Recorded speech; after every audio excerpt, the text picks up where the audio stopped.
नमस्कार, जी न्यूज पर आपके साथ ताल ठोक के स्पेशल एडिशन में मैं आदिति त्यागी। जी हाँ, बात करेंगे chief of defence staff general Bipin Rawat के बयान की। वो कह रहे हैं कि भारत के पास मिलिट्री ऑप्शंस हैं। जी हाँ, सैन्य विकल्प हैं। अगर बातचीत फेल हो जाती है तो भारत इन सैन्य विकल्पों पर विचार करेगा। अब आप ये सोच रहे होंगे कि क्या भारत और चीन में युद्ध होने जा रहा है, क्योंकि जब से हमने इस प्रोग्राम के बारे में सोशल मीडिया पर पोस्ट डाला तब से ये एक सवाल हमारे कई दर्शकों ने हमें भेजा। या फिर आप इसे ऐसे भी कह सकते हैं कि क्या चीन का अड़ियल रुख इस तनाव को लड़ाई की तरफ ले जा रहा है, क्योंकि लगातार आप और हम सब देख रहे हैं कि चीन की चालबाजी जारी है। कहीं वो अपने फोर्सेस बढ़ा रहा है, कहीं पर वो हथियारों का डिप्लॉयमेंट कर रहा है, और इस सब के बीच वो सैन्य और कूटनीतिक मीटिंग्स जो है उनका दिखावा करता है, लेकिन बावजूद इसके पीछे नहीं हट रहा है। ऐसे में सीडीएस जनरल बिपिन रावत के बयान और इसकी टाइमिंग को समझना भी आपके लिए बहुत ज्यादा जरूरी हो जाता है। और ताल ठोक के जनता का सवाल यही, क्या चीन कूटनीति नहीं कूटनीति से मानेगा, या फिर मैं शहीद कैप्टन विक्रम बत्रा के शब्दों का इस्तेमाल करूं तो गलवान में पराक्रम के बाद अब ये दिल मांगे वो। जी हाँ, क्या चर्चा में उलझाकर युद्ध की तैयारी में है चीन? ये बड़ा सवाल ताल ठोक के स्पेशल एडिशन में जनता का। बातचीत से नहीं, क्या पराक्रम से ही मानेगा चीन? गलवान की ही भाषा समझेगा अड़ियल चीन? चीन के खिलाफ अंतिम विकल्प क्या सिर्फ आर्मी है, सुरक्षा बल है? सीमा पर नहीं बनी बात तो चीन का क्या होगा पक्का हिस्सा? चीन को पीछे धकेलने का क्या जनरल प्लान तैयार है?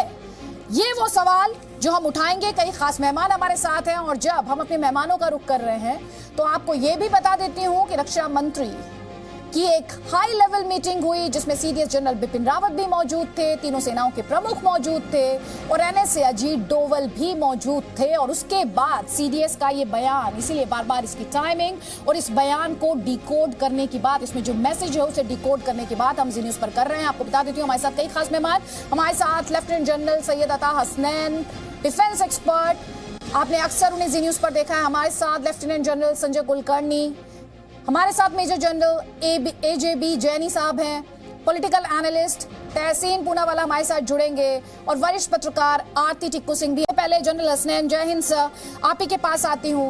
एक बड़जो सवाल हमारे दर्शक बार बार हमें भेज रहे हैं, क्योंकि जब से हमने इसे सोशल मीडिया पर पोस्ट किया है कि आज ताल ठोक के special edition CDS general Rawat के बयान पर है, एक सवाल जो बार बार आ रहा है, क्या युद्ध होने जा रहा है?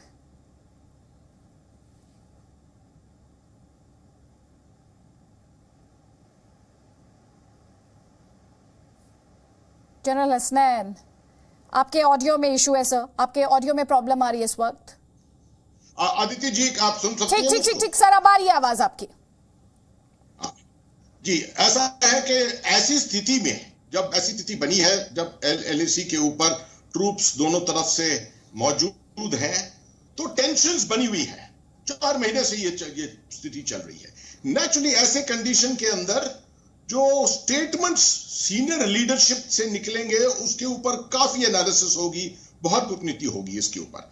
जनरल रावत साहब का स्टेटमेंट उस तरह का स्टेटमेंट नहीं है जैसे कि पाकिस्तान के फॉरेन मिनिस्टर ने स्टेटमेंट दिया है, बिलबिला के स्टेटमेंट दिया है, फ्रस्ट्रेशन में स्टेटमेंट दिया है कि सऊदी अरेबिया को थ्रेटन किया है। वैसा स्टेटमेंट नहीं है। ना जनरल रावत का स्टेटमेंट जवाहरलाल नेहरू जी का स्टेटमेंट जैसे 62 में था कि मैंने हुक्म दे दिया है चीनियों को बाहर धकेल के निकालना, ना वैसा स्टेटमेंट है। जनरल रावत का स्टेटमेंट एक मेजर्ड स्टेटमेंट है। उस स्टेटमेंट में मेरे ख्याल में आप 3-4 तरीके से उसको देख सकते हैं, और ये डिपेंड करता है आपका खुद का रवैया क्या है उसको देखने का। मैं जिस तरह से देखता हूं उसके 3 तरीके हैं। सबसे पहला यह है कि ये एक इंफॉर्मेशन वॉरफेयर, जो सूचना की लड़ाई जिसको कहते हैं, आजकल मॉडर्न आधुनिक लड़ाई में सूचना की लड़ाई बहुत जरूरी चीज होती है, और चीन इसमें बहुत माहिर है। ये एक इंफॉर्मेशन वॉरफेयर का एक अंग है। वो अंग जो है उसके ऊपर रावत साहब ने टिप्पणी की है, बताया है कि हम तैयार हैं, हर ऑप्शन के लिए तैयार हैं। दूसरे तरीके से अगर देखा जाए तो ये एक भारत की पब्लिक को मैसेज है कि आप चिंता मत करें, भारत की फौजें जो हैं पूरी तरीके से तैयार हैं। और ये एक बड़ी लेवल की मीटिंग के बाद ये स्टेटमेंट दिया था, तो ये ऑब्वियसली इस तरह का प्रोजेक्शन एक मैसेज है, एक स्ट्रेटेजिक तरीके का मैसेज है। ये कोई लड़ाई का आश्वासन या ये कहना कि सिर्फ अब लड़ाई का ऑप्शन रह गया है, मेरे ख्याल में ऐसा कोई वो नहीं है स्टेटमेंट। ये जनरल रावत साहब ने सोच विचार करके दिया है, मगर इस स्थिति के अंदर परसेप्शन बहुत दफे लफ्जों के वजह से, शब्दों के वजह से परसेप्शन जो है वो बदल जाते हैं। मेरी सलाह सिर्फ ये है, मैं नहीं कहता कि जनरल रावत साहब ने कोई गलत स्टेटमेंट दिया है, मेरी सलाह सिर्फ जनरल रावत साहब को, सीडीएस को, सीनियर मिलिट्री लीडरशिप को, वो ये है कि ऐसी स्थिति में जो जैसे चीन का रवैया है, जैसे तरीका है कि ग्लोबल टाइम्स के जरिए, पीपल्स डेली के जरिए वो अपने स्टेटमेंट्स, वेटेड रिटन स्टेटमेंट्स देते हैं, वहां से इंफॉर्मेशन वॉरफेयर होता है। यहां पर खुद अपने आप पर्सनल आकर और ये स्टेटमेंट जो है, इससे क्या होता है, बाद में डिनायबिलिटी बड़ी मुश्किल हो जाती है। तो ख्याल रखना चाहिए, हम एक ऑकवर्ड सिचुएशन में है इस वक्त, और अपने लफ्जों को, शब्दों को का ख्याल रखना चाहिए। ठीक ठीक ठीक। हमारे साथ मेजर जनरल एजेबी जैनी जी भी हैं। सर, आवाज पहुंच रही है आप तक? चलिए, उन तक भी हमारी आवाज नहीं पहुंच पा रही है। जनरल कुलकर्णी, एक कमेंट आपका सर यहाँ पर। जब वो मिलिट्री ऑप्शंस की बात करते हैं तो दर्शकों के लिए समझना और भी जरूरी हो जाता है, जिस तरह से अभी जनरल हसनैन ने इस मैसेज को डिकोड किया। मिलिट्री ऑप्शंस क्या हैं? क्योंकि हिंदुस्तान की तरफ से भी बात करें और चीन की तरफ से भी बात करें तो सैनिकों का डिप्लॉयमेंट है। हम भारत के लिहाज से ही बात करूं तो भारतीय वायुसेना के पराक्रम की जो बात की जाती है, तो हमने वहां पर शिनूक को देखा, सुखोई 30, जगुआर, अपाचे हेलीकॉप्टर्स, इसके अलावा पैराट्रूपर्स का अभ्यास हमने देखा, भीष्म टैंक, और साथ ही सुखोई फाइटर जेट, जैसे कि मैं बता ही रही हूं, रुद्र युद्धक हेलीकॉप्टर। अदिति, ये जो अपने सीडीएस का स्टेटमेंट है, किस संदर्भ में स्टेटमेंट दिया है वो समझना बहुत जरूरी है। उन्होंने इस जो सवाल जो पूछा गया था उनसे, उन्होंने ये कहा कि जो एलएसी का जो परसेप्शन है, उस परसेप्शन में क्लैरिटी नहीं होने के कारण ट्रांसग्रेशंस होते हैं, और उन ट्रांसग्रेशंस को रोकने के लिए संधियां हैं, और उन संधियों के द्वारा इन ट्रांसग्रेशंस को हम लोग निपटाते हैं और सुलझा लेते हैं। लेकिन इस बार ट्रांसग्रेशन चीन ने किया है वो ठीक नहीं किया, एक विश्वासघात किया है, और उस ट्रांसग्रेशन को इंट्रूशन में ना बदली हो जाए, इसलिए बातचीत जारी है। और बातचीत मिलिट्री कमांडर लेवल पे बातचीत शुरू है, डिप्लोमेटिक लेवल पर बातचीत शुरू है, जो सारे विकल्प हमारे पास हैं। और जो मिलिट्री ऑप्शन का जो विकल्प है, उन्होंने कहा वो लास्ट ऑप्शन है। अगर चीन इस विकल्प को इस्तेमाल करता है तो हम लोग तैयार हैं। इस संदर्भ में है तो जो जनरल हसनैन साहब कह रहे हैं बिल्कुल ठीक है, हम लड़ाई में नहीं जा रहे हैं, हम लोग सिर्फ अपने मिलिट्री ऑप्शन विकल्प की बात कर रहे हैं। तो उन्होंने सिर्फ ये कहा है कि यस, अगर जरूरत पड़ती है जो विकल्प अगर चीन हमको ये विकल्प थोपता है तो हम तैयार हैं। इस मकसद में उनको देखना चाहिए स्टेटमेंट को। ठीक है, तहसीन पुनावाला पॉलिटिकल एनालिस्ट हैं, हमारे साथ जुड़ गए हैं। तहसीन, ये जो तनाव है उसमें जो प्रधानमंत्री मोदी द्वारा कदम उठाए गए, उनकी सरकार द्वारा कदम उठाए गए, और आर्म फोर्सेस वाला द्वारा जो कदम उठाए गए हैं, वो मैं लिस्ट आपके सामने रख देती हूँ। इस तनाव के बाद से सेना को खुली छूट है, साफ कहा गया है, बराबर चीन के बराबर ही सैनिकों की तैनाती है, सुखोई तेजस फाइटर जेट तैनात हैं, भीष्म टैंक, इसके अलावा बोफोर्स की जो तोपें हैं वो तैनात हैं। सीमा में भारत ने अपने इंफ्रास्ट्रक्चर के डेवलपमेंट को जारी रखा है, बल्कि इसमें और तेजी लेके आया है। प्रधानमंत्री लद्दाख गए हैं। इसके अलावा जो एशिया पैसिफिक क्षेत्र में जो कंट्रीज हैं उनको लाया जा रहा है साथ में। भारत सरकार ने कदम उठाते हुए चाइनीज ऐप्स को बैन किया है, चीन की कंपनियों पर प्रतिबंध लगाए हैं। लेकिन सवाल फिर भी राहुल गांधी नरेंद्र मोदी से पूछ रहे हैं। अगर नरेंद्र मोदी साहब प्रधानमंत्री रहेंगे तो सवाल उन्हीं से पूछेंगे, सवाल अदिति से तो नहीं पूछ सकते। मैं संक्षेप में जवाब दे देता हूँ। देखिए, जो हमारे सीडीएस ने कहा वो बिल्कुल सही कहा, उनका समर्थन करते कि भारत की सेना पे पूरा भरोसा है।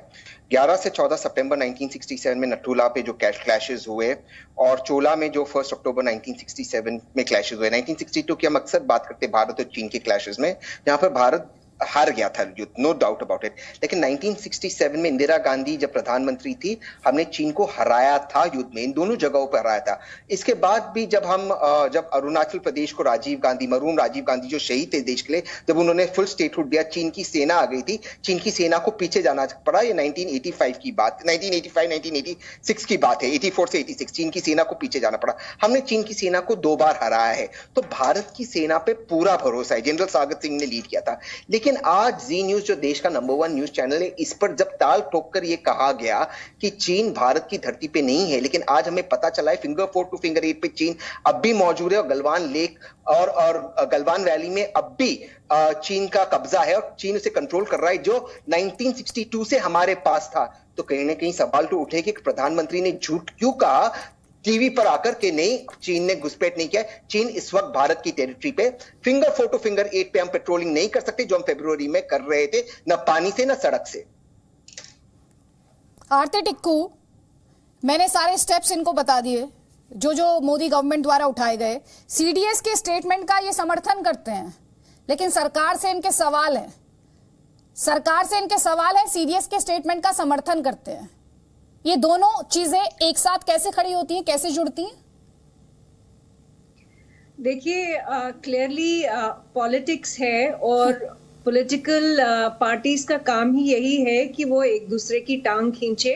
बट इट्स वेरी अनफॉर्चुनेट कि इन जैसे मौका है और जिस तरह की सिचुएशन एलएसी पे रही है लद्दाख में काफी समय से, जून से, तो उस पे भी ये पॉलिटिक्स कर रहे हैं। बहुत ही अनफॉर्चुनेट बात है। लेकिन इसमें जो आज जनरल रावत का जो स्टेटमेंट है, आपको इसको कॉन्टेक्स्ट में समझना पड़ेगा।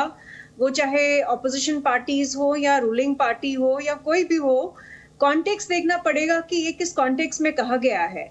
एक तो ये कि आप ये मत भूलें कि चीन ने जितना भी जो एग्रेशन दिखाया है, एलएसी पे दिखाया है, साउथ चाइना सी में दिखाया है, ये सब तब से शुरू हुआ जब से चाइना में वुहान से कोरोना वायरस का जो पेंडेमिक है वो निकल के आया, पूरी दुनिया में फैला और पूरी दुनिया की जो ग्लोबल इकोनॉमी है उसमें एक बहुत ही बड़ा एक कोलैप्स, नियर कोलैप्स जो हुआ वो इस कोरोना वायरस की वजह से हुआ।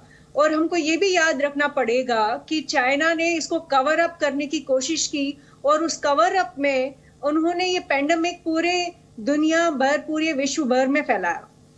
दूसरी बात कि आपको मालूम होगा कि अमेरिका में अभी नवंबर में इलेक्शंस हो रहे हैं, प्रेसिडेंशियल इलेक्शंस हो रहे हैं। तो चीन जो है एक साइकोलॉजिकल वॉरफेयर के अंडर ये एक मैसेज दे रहा है पूरी दुनिया को और स्पेशली इंडिया को कि हिंदुस्तान जो है वो अकेले जंग नहीं कर सकता है चाइना के साथ। तो वो इस बात का भी फायदा उठाना चाहते हैं कि चूंकि यूएस अभी बिजी है इलेक्शंस में, तो इंडिया को डराना चाहते हैं। तभी वो एलएसी में उनका कोई भी जो है, उन लोगों ने कोई रिकंसिलेशन का अभी वो दिख नहीं रहा है, जो जनरल रावत ने इंडिकेट किया कि बातचीत से कुछ निकल के नहीं आ रहा है।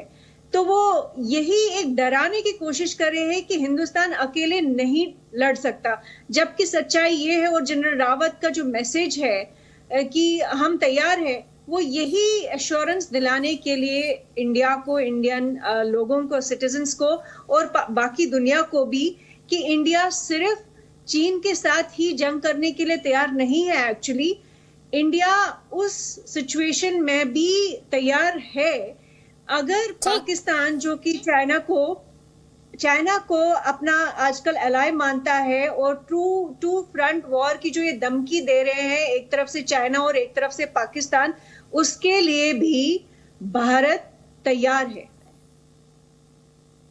ठीक, हमारे साथ जनरल एजेबी जैनी भी हैं इस वक्त। और तहसीन, वैसे इंटरेस्टिंग था आपका कमेंट। मैं ये सोच रही थी, आप वैसे तो सीडीएस के स्टेटमेंट का सपोर्ट करते हैं, लेकिन जब आपको सेना के कंट्रीब्यूशन को गिनाना था तो आपको याद दिलाना पड़ा कि 67 में कौन प्राइम मिनिस्टर था, आपको ये भी बताना पड़ा कि राजीव गांधी 80s में प्राइम मिनिस्टर थे। तो तब आपको ये पॉलिटिकल और ये सिक्योरिटी फोर्सेस का जो डिफरेंस है तब याद नहीं आया आपको। लेकिन हाँ, जब यहाँ पर बात हो रही है, मौजूदा हालात में बात हो रही है, तो आपको उस डिफरेंस को हाईलाइट करना है। बहुत सही है, चित भी मेरी, पट भी मेरी। ठीक है जनरल जैनी, ये जो स्टेटमेंट है सीडीएस जनरल रावत का, आप इस स्टेटमेंट को किस तरह से डिकोड करते हैं? इसकी टाइमिंग ये देखते हुए कि चीन एक तरफ एक फ्रंट पर बात भी करता है, दूसरी तरफ वो अपने फोर्सेस को मोबिलाइज भी करता है, ये पूरा जो इस समय मौजूदा हालात हैं, स्टेटमेंट को कैसे देखते हैं आप? देखिए अदिति, मैं तो पॉलिटिक्स में नहीं पढ़ूंगा, लेकिन ये defence chief of defence staff है, बहुत बड़ी हस्ती है आज के दिन हमारे देश में। चाहे statement chief of defence staff का हो, चाहे रक्षा मंत्री का हो, चाहे प्राइम मिनिस्टर का, उनको पूरा हक है कि क्या स्टेटमेंट किस समय क्या करना चाहते हैं, उस पर मैं कोई टिप्पणी नहीं करूंगा। लेकिन इसका मैं एनालिसिस जरूर करूंगा as a defence strategist, as a defence analyst.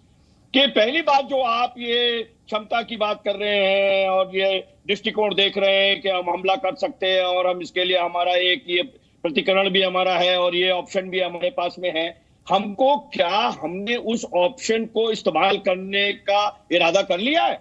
और क्या अगर हम वो ऑप्शन इस्तेमाल करते हैं तो क्या हमने उसके कॉम्प्लिकेशंस और इम्प्लीकेशंस को एनालिसिस कर लिया है? मुझे डाउट है उसके ऊपर। दूसरी बात अदिति जो मैं बताना चाहता हूं, देखिए war and army is the last option of state policy. ये हमेशा लास्ट इंस्ट्रूमेंट होता है लड़ाई का, लेकिन पॉलिटिकल, डिप्लोमेटिक, इकोनॉमिक, किसने कहा कि ये तीनों ऑप्शन हम एग्जॉस्ट कर चुके हैं? अरे आपने उइगर के मुसलमानों के बारे में अभी तक कुछ आपने किया? आपने हांगकांग में के बारे में आपने कुछ किया?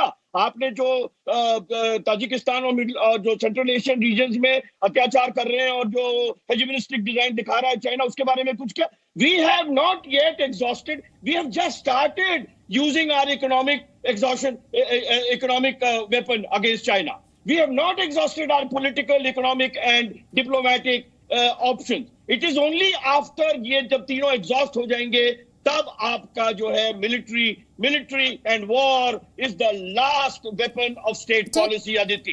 तो इसको आप भले ही आपके पास में ऑप्शन हो, लेकिन इसको ऑप्शन को अभी इस्तेमाल करने का समय नहीं है ये, क्योंकि exactly. और अगर जनरल रावत के स्टेटमेंट का भी यहाँ पर जिक्र करूं, जनरल जैनी, तो वो भी यही कह रहे हैं. उन्होंने यही कहा कि हमारे पास मिलिट्री ऑप्शंस हैं ऑन द टेबल, लेकिन कब? जब टॉक्स के जो ऑप्शंस हैं वो खत्म हो जाते हैं. उन्होंने उसके बाद इसकी बात की है. वो अगर लगा रहे हैं अपने ऑप्शंस को, कह रहे हैं हिंदुस्तान बोलेगा भी, हिंदुस्तान समझाएगा भी, और उसके बाद भी किसी को अगर समझ नहीं आएगा तो फिर उसे कूटने के अलावा हिंदुस्तान के पास कोई विकल्प नहीं बचेगा. कुल मिलाकर जो हिडन मैसेज है वो ये है. प्रधानमंत्री नरेंद्र मोदी ने लाल किले से क्या मैसेज दिया था देश के खिलाफ दुश्मनों को और साथ ही दुस्साहस करने वालों को? सुनिए जरा. और भारत की एक शक्ति ने दुनिया में जो बदलाव लाया, विस्तारवाद के लिए चुनौती बन गया भारत. इतिहास इस बात को कभी नकार नहीं सकता है. एलओसी से लेकर एलएसी तक देश की संप्रभुता पर जिस किसी ने आंख उठाई, देश की सेना ने, हमारे वीर जवानों ने उसका उसी की भाषा में जवाब दिया है. तो प्रधानमंत्री मोदी द्वारा साफ ये किया गया कि भारत के खिलाफ किसी तरह का दुस्साहस दुश्मन ना करे, क्योंकि हिंदुस्तान उसी की भाषा में जवाब देना जानता है. जी तहसीन पुनावाला. मैंने इसलिए इंदिरा जी और मरहूम शहीद इंदिरा जी और मरहूम शहीद राजीव गांधी जी का नाम लिया, क्योंकि मरहूम शहीद इंदिरा जी और मरहूम शहीद राजीव गांधी जी ने चीन का नाम लेकर उनको क्रिटिसाइज किया. सिर्फ लाल आग दिखाने का जुमला नहीं दिया, लाल आग दिखाते उनको युद्ध में हराया और उनका नाम लिया. लाल किले का जो भाषण आप दिखा रहे थे उसमें प्रधानमंत्री में इतना गट्स नहीं था कि चीन का नाम ले, और प्रधानमंत्री का खुद का स्टेटमेंट चीन इस्तेमाल, और प्रधानमंत्री का खुद का स्टेटमेंट का इस्तेमाल चीन कर रहा है. अब मैं जवाब दे दूं सर? मैम प्लीज मैं जवाब दे देता हूं. मैं दे दूंगा. आप खत्म, मैं समझ, सॉरी, मैं आपसे सवाल करूंगा तहसीन. अरे बट मैं खत्म होने दीजिए ना आप. नहीं, एक सेकंड. एलएसी पे सेना है. You don't have to get irritated. I'm talking to you. I'm not. With full respect, I'm talking to you. You don't have to get irritated. And I think you have come on this platform to answer the question, right? Yes, but फिर देना आप जवाब देने का. हाँ, आप समय नहीं दे. तो एलएसी पर कौन है, आप मुझे बताएंगे प्लीज? भारत की सेना है सर. एलएसी पर भारत की सेना है, एलओसी पर भी भारत की ही सेना है सर. वहां पर भी और किसी की सेना तो है नहीं. हिंदुस्तान की तरफ से मैं बात करूं. करेक्ट, भारत की तरफ से. देश का नाम भारत. दूसरी तरफ कौन है? इंडिया है, हिंदुस्तान नहीं है. भारत तो इंडिया है. आगे बोलिए. नहीं, दूसरी तरफ क्या है? एलओसी चीन की. Thank you very much. This is what I wanted to highlight. Now go ahead. Okay, I don't know what you highlighted, लेकिन मैं जो हाईलाइट करना चाहता हूं ये है. कोई बात नहीं, viewers got it. Thank you. Okay ma'am, अब मैं अपनी बात दे दूं. पहली बार ऐसा हुआ है कि हमारे 20 वीर शहीद हुए हैं सिर्फ प्रधानमंत्री और अमित शाह जी की लापरवाही के लिए. वहां पे जो पेट्रोल बॉर्डर पे जो पेट्रोलिंग करती है वो है इंडियन टिबेटियन बॉर्डर पेट्रोल, फॉल्स। उन्होंने 20 पत्र और एनटीआरओ ने 17 सैटेलाइट्स भेजे थे अमित शाह और अजीत डोवल जी को इंट्रूजन के। आप बिल्कुल सही कह रहे थे, आरती बिल्कुल सही कह रही थी कि कोरोना के समय उनका ऑपरेशन हुआ, लेकिन हमारा जो ऑपरेशन होना था अप्रैल के अंदर लद्दाख पे हमने नहीं किया, हम ऑपरेशन नमस्ते कर रहे थे कोविड को लेकर। लेकिन जो इंट्रूजन के हमें लेटर्स आए और हमारे सैटेलाइट इमेजेस आए, उस पर अमित शाह जी और अजीत डोवल ने रिएक्ट नहीं किया। ये पॉलिटिकल लीडरशिप की फेलियर है, जिसकी वजह से हमारे 20 भारतीय सैनिक शहीद हुए। इंदिरा जी और राजीव जी ने चीन का नाम लेकर उनको अटैक किया, उनको हराया। नरेंद्र मोदी ने ये चीन का नाम लेने के अंदर, और यही फर्क है मरहूम शहीद इंदिरा जी में, मरहूम शहीद राजीव गांधी में और जुमलेबाज नरेंद्र मोदी जी में। जनरल कुलकर्णी, आप मुस्कुरा रहे हैं सर, आप जानते हैं इसके पीछे की पॉलिटिक्स, आप जानते हैं फैक्ट्स भी, तथ्य भी। जरा आप वो तथ्य आपके मुंह से मैं चाहूंगी आप दर्शकों के सामने रखें, क्योंकि एक फौजी के मुंह से जब सच निकलता है तो बहुत सारी जो बड़े बड़े लोग हैं उन्हें उनके सामने, उन तथ्यों के सामने सिर झुकाना पड़ता है। अदिति, मैं तो एपॉलिटिकल हूं, मैं एक वेटरन हूं, मैं किसी भी पॉलिटिकल पार्टी से मेरा कोई संबंध नहीं है, पर मेरा एक ही मानना है कि कम से कम राष्ट्र सुरक्षा के मामले के अंदर ऐसे दो बातें और दुगला बातें और इस तरह के बातें नहीं होनी चाहिए। क्यों नहीं होनी चाहिए? इसी का फायदा जो है दुश्मन उठाता है। दुश्मन समझ जाता है कि इस देश के अंदर फूट है। आफ्टर ऑल जब दुश्मन है, दुश्मन क्या है? वो कम्युनिस्ट स्टेट है, और कम्युनिस्ट स्टेट में इतना फ्रीडम ऑफ स्पीच नहीं है जितना हिंदुस्तान के अंदर है। जब हम लोग फ्रीडम ऑफ स्पीच को इस्तेमाल करते हैं, थोड़ा सा संयम, थोड़ा सा, ये मैं नहीं कह रहा कि किसी को बोलने का हक नहीं, सबको बोलने का हक है, इसमें कोई शक नहीं, लेकिन उसमें से किसी ने कोई ऐसे शब्द नहीं कहने चाहिए कि जो ठेस पहुंचे। जो भी है, आज किसी के नेतृत्व किसी के हाथ में है, उस वक्त किसके हाथ में था? हम सब उनके साथ थे। आज जिसके हाथ में नेतृत्व है उनके साथ हम खड़े हैं, कल जिसके हाथ में नेतृत्व होगा उसके साथ भी हम खड़े मिलेंगे। उस मकसद को देखते हुए आज जब देश के साथ, जब एलएसी के ऊपर हिंदुस्तान और चीन के बीच में तनाव है, इसमें कोई शक नहीं है। मैं थोड़ी सी बात कहूंगा, ये इसके संदर्भ में बात की है। ट्रांसग्रेशन मतलब हम ये क्यों इतनी सारी संधियां बनी है? क्यों राजीव गांधी जी के वक्त से लेकर के नरसिम्हा राव के वक्त में 93 में ये क्यों संधि पीस एंड ट्रैंक्विलिटी एग्रीमेंट बनी है? क्योंकि एलएसी के परसेप्शन, एलएसी डिफाइंड नहीं है, इसलिए ट्रांसग्रेशन होता है। उस ट्रांसग्रेशन को रोकने के लिए कोई ड्रिल्स हैं, वो एक बैनर ड्रिल है, इसके कि एक दूसरे को बताया जाए कि आप हमारे इलाके में गलती से आए हैं या जान करके आप वापस जाएं। ये ट्रांसग्रेशन को इंट्रूशन में ना होने दे, इसलिए ये ड्रिल्स है, इसलिए ये संधियां हैं। ये बार इतने सालों से होता आ रहा है, इसमें कोई नहीं। इस बार अगर आपके साथ कोई विश्वासघात करे, धोखाबाजी करे और आए और बैठ जाए, तो आप क्या करेंगे? एकदम गोली चलाना शुरू करेंगे? संधियां हैं, उस संधियों के साथ चलेंगे, इसलिए ये बातचीत चल रही है। राजनीति का मौका ढूंढ सकते हैं, इसमें क्या है? उसमें राजनीति का मौका ढूंढा जा सकता है ना सर, पॉलिटिकल पॉइंट स्कोर करने की कोशिश की जा सकती है, सेग्रीगेशन किया जा सकता है। तहसीन पूनावाला, 20 सेकंड्स आपका काउंटर। बहुत संक्षिप्त में, कुलकर्णी सर मैं आपकी बहुत रिस्पेक्ट करता हूं। क्या कुलकर्णी सर आप मानेंगे कि जब चीन और भारत की युद्ध हो रही थी 1962 में, और अटल बिहारी वाजपेयी जी ने कहा पार्लियामेंट सेशन बुलाओ, पार्लियामेंट को ब्रीफ करो, तरह तरह के सवाल पूछे नेहरू जी से, वे भी अपने फ्रीडम ऑफ स्पीच का दुरुपयोग कर रहे थे, आप ये मानेंगे? और दूसरी सवाल सर, सवाल हम सेना से नहीं, सवाल हम मोदी जी से पूछ रहे कि 20 पत्र और 17 सैटेलाइट इमेजेस आने के बाद वो सोए क्यों थे अमित शाह जी और अजीत डोवल जी, कि उन्होंने उस ट्रांसग्रेशन या इंट्रूजन को नहीं देखा? जब आईटीआरबी ने वार्निंग दिया एनटीआरओ की सैटेलाइट से कि उन्होंने हमारी टेरिटरी में आ गए, और मोदी जी ने झूठ कहा कि हमारी टेरिटरी में कोई बैठा हुआ नहीं है। आज फिंगर 4 से फिंगर 8 हम पेट्रोलिंग नहीं कर सकते, जो हम फरवरी में कर रहे थे, न पानी से हम पेट्रोलिंग कर सकते। क्या ये भारत की धरती नहीं है? उस धरती पे आज चीन बैठा हुआ है और मोदी जी उनका नाम नहीं ले रहे, और आप फ्रीडम ऑफ स्पीच की बात करें, मोदी जी डर रहे हैं उनका नाम लेने के लिए। ये सवाल तो उठेगा नरेंद्र मोदी सर से। Aditi, it is not worth, अच्छा नहीं लगता ये हम टीवी के ऊपर इतने से डिबेट करें। We can subsequently debate it, but it is not fair. I can only say that we must be respectful towards the authority. That is all that I wanted to say. We are apolitical. I have nothing to say beyond this. ठीक sir, thank you, that's being gracious, that's really being gracious. General Hasnain, जब लोग अभिव्यक्ति की आजादी और राष्ट्रीय सुरक्षा का फर्क ना कर पाए तो फिर क्या किया जाएगा? और सिक्योरिटी फोर्सेस के लिए कितना बड़ा चैलेंज है वो? देखिए अदिति जी, मुझे लगता है कि आज का डिबेट आपका बहुत उम्दा डिबेट, मगर आज हाईजैक कर गया। ये हाईजैक हो गया इसमें कि इसमें हमने सीडीएस के स्टेटमेंट जिसके जो शीर्षक था उसको तो डिबेट नहीं किया, मगर बाकी सब चीजों पर गए हम सन 62 पे चले गए, 67 पे चले गए, 86-87 पे चले गए, सुंदरांशु के इंसिडेंट के ऊपर। इनकी कोई जरूरत नहीं थी इन चीजों के अंदर बात करने की, और मैं तो कहता हूं इसमें गलवान की भी बात करने की कोई जरूरत नहीं थी।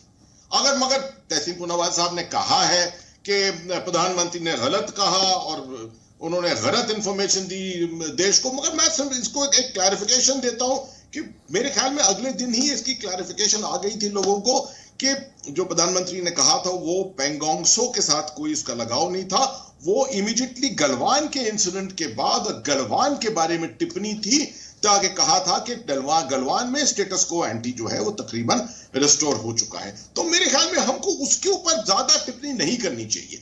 आज की स्थिति जो है, जो स्टेटमेंट जो दिया है इसके ऊपर, और मैं जन जैनी के साथ बिल्कुल सहमत हूं, उनके साथ भी जो उन्होंने एक्सप्लेनेशन अपना पूरा दिया है कि अभी मिलिट्री ऑप्शंस नहीं है, अभी हम उस स्थिति में है। और जनरल कुलकर्णी साहब ने बिल्कुल सही कहा कि जब ऐसे सामना हो जाता है दुश्मन के साथ, तो पहले दिन ही दुश्मन के साथ गोलाबारी नहीं शुरू हो जाती है, पहले बहुत से ऑप्शंस देखे जाते हैं, उन ऑप्शंस को, उसमें पॉलिटिकल ऑप्शन, डिप्लोमेटिक ऑप्शन बहुत से होते हैं, और फिर जब आखिर में you run out of everything तब वॉर का ऑप्शन देखा जाता है। जो जनरल रावत साहब ने आज स्टेटमेंट दिया है वो सोच समझ के मेरे ख्याल से दिया है कि हम तैयार हैं कि अगर जरूरत पड़ी और चीन हम पर हावी होता है तो हम मिलिट्री ऑप्शन के लिए तैयार हैं।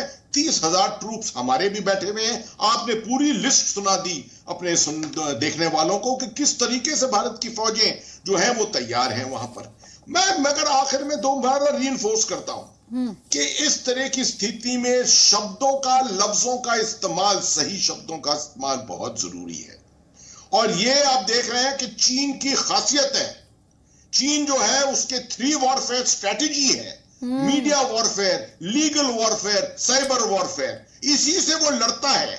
हमको भी इसमें माहिरता पानी चाहिए और इसमें कोई दो राय नहीं होनी चाहिए। जो बोलते हैं हम, जो सीनियर लीडरशिप कहीं पर भी बोलती है, वो परसेप्शन क्लियर होना चाहिए, पब्लिक के लिए, अपने लिए, दुश्मन के लिए, हर आदमी के लिए ये परसेप्शन क्लियर होना चाहिए। ये मेरा सिर्फ आपके साथ कहने का मतलब था।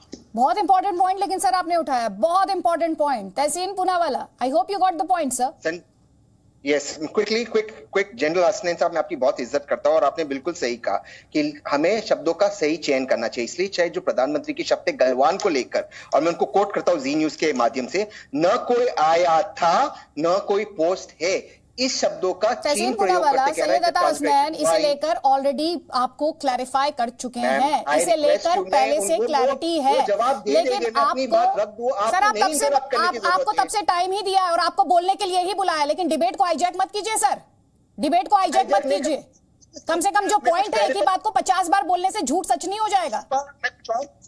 मिस रिप्रेजेंटेशन ऑफ फैक्ट से फैक्ट्स बदला नहीं करते। हो गया, ये तो मेरा पॉइंट सुन लीजिए। प्रधानमंत्री के शब्द, अगर आप कह रहे हो गलवान वैली को लेकर था, तो प्रधानमंत्री के शब्द है ना कोई आया था ना कोई पोस्ट है। अगर ना कोई आया था सर, तो स्टेटस को एंटी किस लिए था? स्टेटस को एंटी तभी होगा ना जब कोई आया था।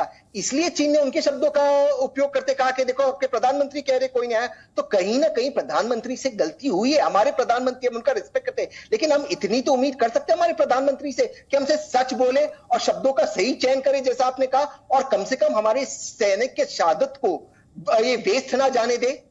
ये तो हम उम्मीद कर सकते हैं हमारे प्रधानमंत्री से। जुड़ गए सर, आपका काउंटर तहसीन पूनावाला को। उनको प्रधानमंत्री को तो अटैक करना है, लेकिन राहुल गांधी की तरफ से जो बातें कही जा रही हैं, जिनका इस्तेमाल चाइना अपने प्रोपेगेंडा के लिए एक बार नहीं बार-बार कर रहा है, उससे कोई सरोकार नहीं है। ठीक अदिति, एक बात तो बड़ी साफ सी बात है कि जिस तरीके से राफेल पे साल भर तक राहुल गांधी झूठ बोलते रहे और उसके बाद उनको सुप्रीम कोर्ट से 2 बार माफी मांगनी पड़ी, लिखित माफी मांगनी पड़ी कि हाँ मैंने झूठ बोला था, बिना कोई प्रमाण के मैंने चोरी का आरोप लगाया, करप्शन का आरोप लगाया। ठीक यही हाल गलवान के संदर्भ में है। महत्वपूर्ण बात यह है, तहसीन पूनावाला से मैं पूछना चाहता हूं कि वो श्याम सरन जो थे फॉरेन सेक्रेटरी, उन्होंने जब कहा था कि 600 बार 640 किलोमीटर पर चीन घुसाया है, उसके बारे में आप कभी कुछ क्यों नहीं कहते? कितनी बार घुसा था? और वो और चीन वो तब घुसा जब 7 अगस्त 2008 को MOU हुआ कांग्रेस कांग्रेस पार्टी भी नहीं, नेहरू परिवार और चीन की पार्टी के बीच में, चीन की सरकार के बीच में एक एमओयू हुआ जिसके बारे में आज तक किसी को मालूम नहीं कि उसके बीच में क्या उसकी शर्तें थी, क्या संभावनाएं थी, क्या डील हुई थी। वो क्यों नहीं बताते? वो गलवान के बारे पहले वो क्यों नहीं बोला राहुल गांधी? ये बताते कि उनका समझौता क्या होता, किस पे साइन करके आए थे? क्या ये देश को जानने का हक नहीं है? देश को जानने का हक है कि नहीं है ये कि आपने क्या समझौता किया था, वहां पे क्या डील की थी? रोज एक ट्वीट करने की बजाय आप सबसे पहले आप उस एमओयू के बारे में बताएं। एक बात, आप कहते हैं ना कि पूछने का हक है, पूछने का हक जरूर है, लेकिन पूछने के बाद जब जवाब मिले तो उसके बाद चुप रहने का कर्तव्य भी है आपका। आपको प्रधानमंत्री से जवाब मिला, तब आपको तमाम सेनाओं से जवाब मिला। आप तो वो सबूत देंगे ना, वो जो सबूत मांगते थे कि सर्जिकल स्ट्राइक में कितने मारे, कहां तक घुसे थे, कितने लोग गए थे, फोटो दिखाओ, एयर स्ट्राइक में कितने मारे, अरे 2 कौवे मार के आ गए आपके नवजोत सिंह सिद्धू कहते थे। आप तो वही सबूत मांगते हो ना। तो सबूत आज जनरल वीपीएस विपिन रावत ने, जिसको आपकी पार्टी के नेता ने सड़क छाप गुंडा कहा था, आज उसने चीन को ललकार दिया कि बातचीत से मानते हो तो ठीक, वरना हमारे पास सैन्य विकल्प उपलब्ध हैं। इससे बड़ी बात, इससे साफ बात, इससे स्पष्ट बात और इससे प्रिसाइज बात कुछ नहीं कही जा सकती। देश सारा पूरा इस समय भारत की सेना और भारत की सरकार, भारत के प्रधानमंत्री श्रीमान नरेंद्र मोदी के साथ खड़ा हुआ है। ये लोग कुछ भी कह लें, कितने दिनों से चिल्ला रहे हैं, लेकिन किसी ने विश्वास किया क्या? ठीक है, आप काउंटर लीजिए, अभिजीत श्रीवास्तव काउंटर लीजिए, तहसीन पूनावाला। बहुत संक्षेप में कह दूंगा। आपने बिल्कुल सही कहा, श्याम सरन रिपोर्ट में है 643 इंट्रूजन हुआ था, 600 नहीं 643 इंट्रूजन हुआ था। और राजनाथ सिंह जी की पार्लियामेंट्री रिपोर्ट के अंदर ये है कि जब से मोदी जी प्रधानमंत्री बने 6 साल में 2223 इंट्रूजन हुआ था। तो अगर मेमोरेंडम ऑफ अंडरस्टैंडिंग कांग्रेस ने साइन किया, जमीन नरेंद्र मोदी क्यों दे रहे? दूसरी चीज मैं आपको संक्षेप में बता दूं और इसका जवाब मैं देते अपनी बात खत्म करना चाहता हूं कि देखिए सवाल समझना चाहिए, आपको नहीं किया, आप या तो आप इंटरप्ट करते हो या तो कोई और। तब मैं अपनी बात खत्म कर रहा हूं, आपको नहीं किया इंटरप्ट, मैंने जब आपको जवाब दिया तो खत्म कीजिए। ये बिल्कुल सही है कि मेमोरेंडम ऑफ अंडरस्टैंडिंग हुआ चीन की पॉलिटिकल पार्टी के साथ, बिल्कुल सही है उसके बात, और उसकी आप जांच कीजिए, आपका अधिकार है। लेकिन मेरा आपसे सवाल है, और मैं जी न्यूज से ही पढ़ रहा हूं, सॉरी डीएनए से पढ़ रहा हूं, 2014-2016 में Ram Madhav led MPs group ने वही चाइनीज पार्टी की, कम्युनिस्ट पार्टी ऑफ चाइना की स्कूल के अंदर पढ़ाई आपके एमपीज और एमएलएज ने की। क्या पढ़ाई की आपने, क्या किया? और 3 महीने पहले ये जो टेक ओवर हुआ, उसके 3 महीने पहले जो हमारे भारत के फॉरेन मिनिस्टर जयशंकर, उनके बेटे जिस संगठन को काम करते चीन के एफिलिएट्स ने उनको पैसा दिया। अब मैं आप पे आरोप लगा रहा हूं, ये क्या पैसा आप ले रहे हो चीन से? मैं आप पे आरोप लगा, आप इसका आप जवाब दीजिए। अरे भाई तहसीन पूनावाला, तुम तो पीआईएल डालने वाले हो ना, डालो। विदेश मंत्री के बेटे के खिलाफ जांच होनी चाहिए और आप कह रहे हो कि जांच करो, एमओयू में क्या है? अरे देश के एक विपक्ष के नेता को खुद कहना चाहिए ना क्या है, इसमें जांच की जरूरत है। और वो राहुल गांधी, आपको तहसीन पूनावाला आपको याद है, चीनी राजदूत से मिले थे, और जब ये खबर आई कि आप चीनी राजदूत से मिले, उन्होंने कहा कि नहीं मिले। उसके बाद चीन के अखबार ने खबर, फोटो छाप दी।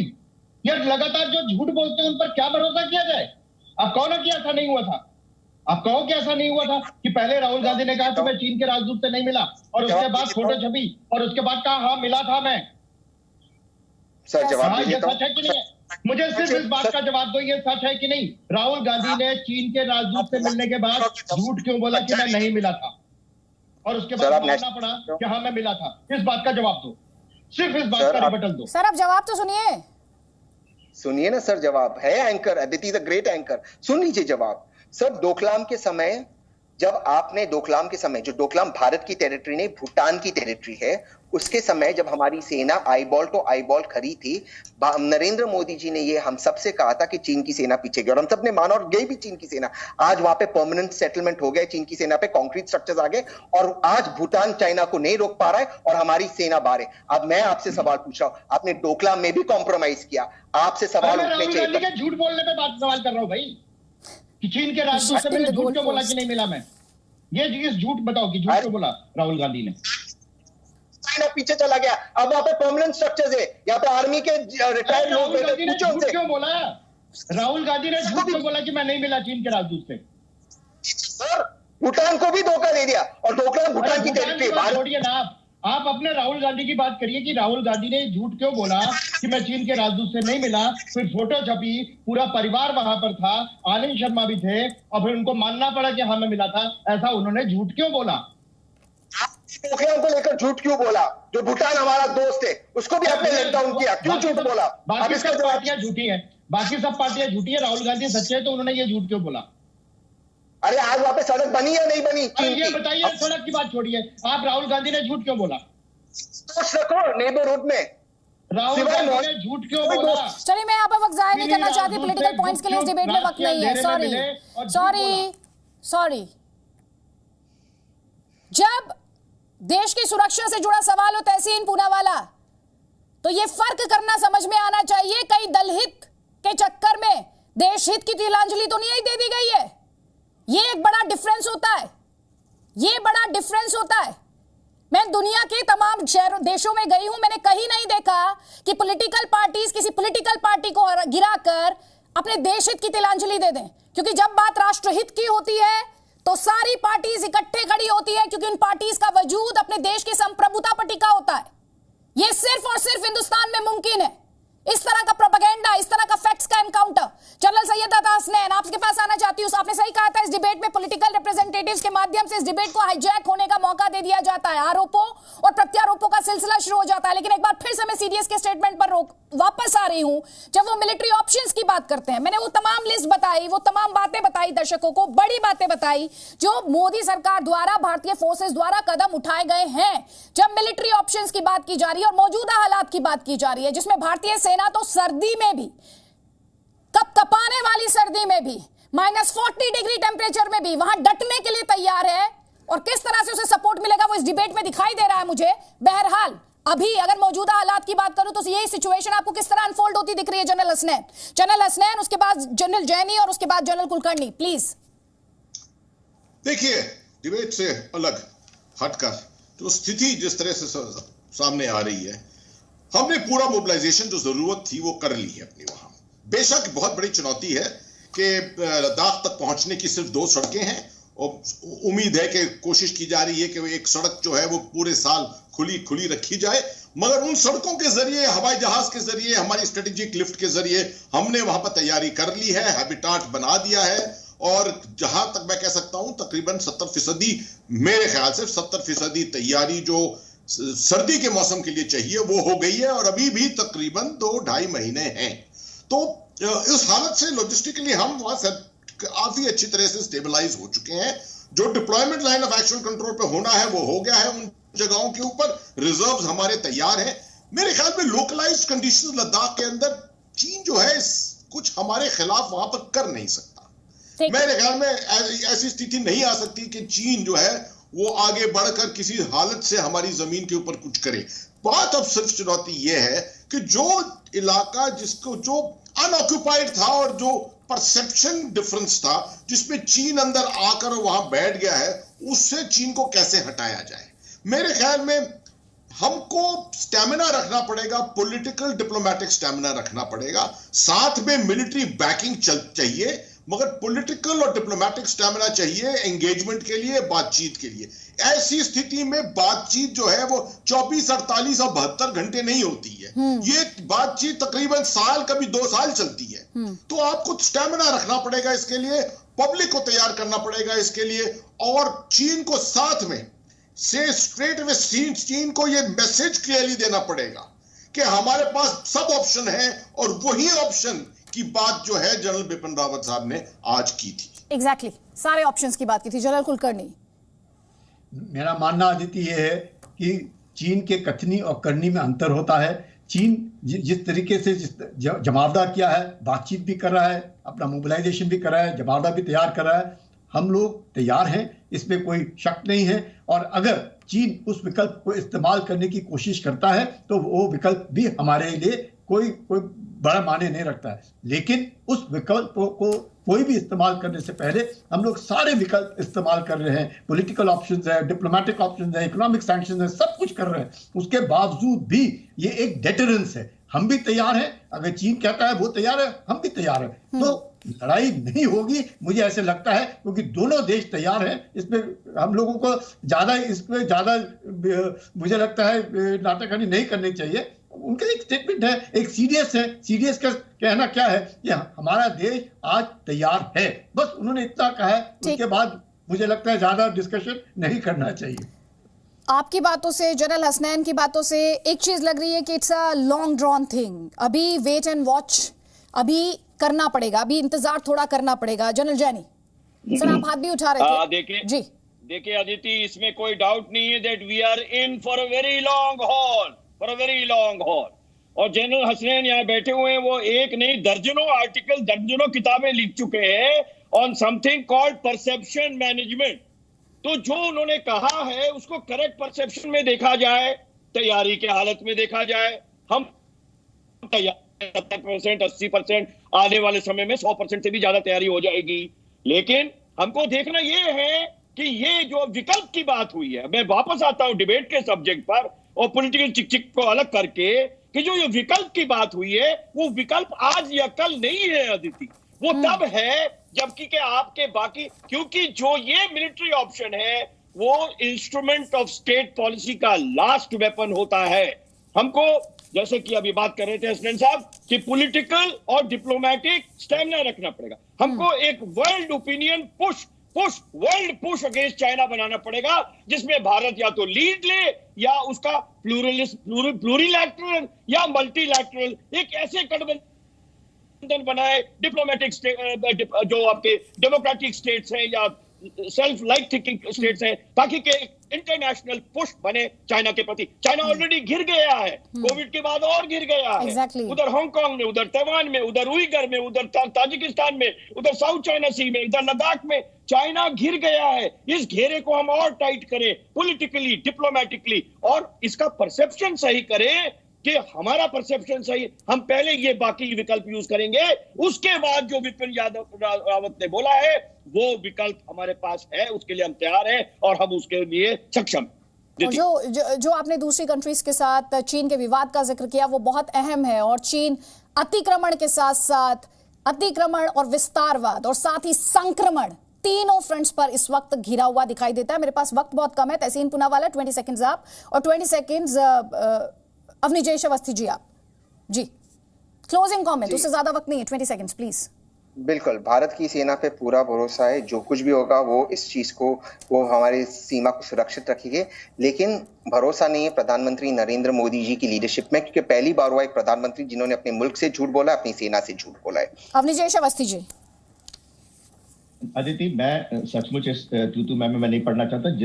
जो व्यक्ति झूठ बोलता है और झूठ बोलकर माफी मांगनी पड़ती है उसके बयानों पर नहीं, लेकिन भारत की जनता को अपनी सेना पर और अपने प्रशासन पर, सरकार पर, नेतृत्व पर पूरा भरोसा है। इसका बार बार प्रमाण मिलता है और हम साफ देख रहे हैं इसमें किसी भी तरीके की कोताही नहीं है। जो लोग कहते थे कि 4-5 ऐप बंद करने से क्या चीन का होगा, जनरल हसनैन बुरी तरह से गिरा। एक ईमानदार क्वेश्चन है, सिर्फ हाँ या ना में मुझे 10 सेकंड्स में जवाब दे दीजिएगा। जब इस तरह की सिचुएशन होती है तो क्या आप सरकार और सेना को अलग कर सकते हैं?